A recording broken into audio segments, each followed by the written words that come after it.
Today we're reviewing War of the Worlds. Yes, War of the Worlds is the new Ice Cube movie based on, I guess, the book. I think it's by Orson Welles.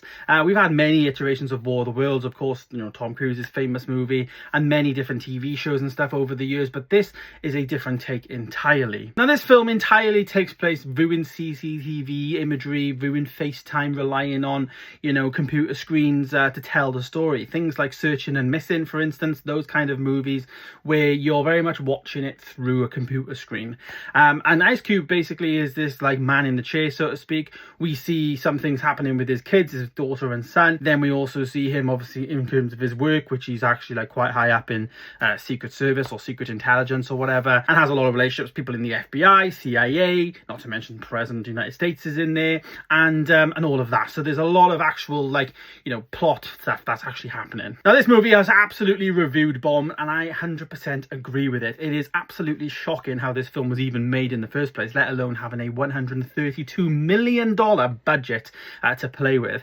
It is absolutely crazy. There's no real substance to the film. There's no relationships there. You couldn't care less about one character.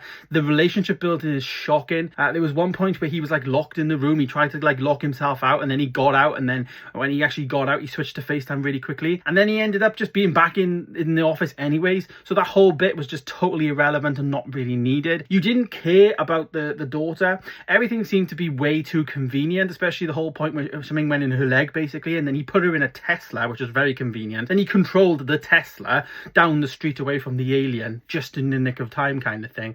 And there's a lot of things like that where it just is so convenient and it just doesn't make sense. They've also shoehorned so many brands into this film. He uses WhatsApp 1 minute, then he goes on Facebook Messenger, then he's using email, then he's using Microsoft Teams. They changed then from Microsoft Teams and use Zoom with the president. Like, honestly, I know we all have different apps, but they clearly signed multiple deals with many different people. Even the app TeamViewer was in there when he was controlling his daughter's actual device.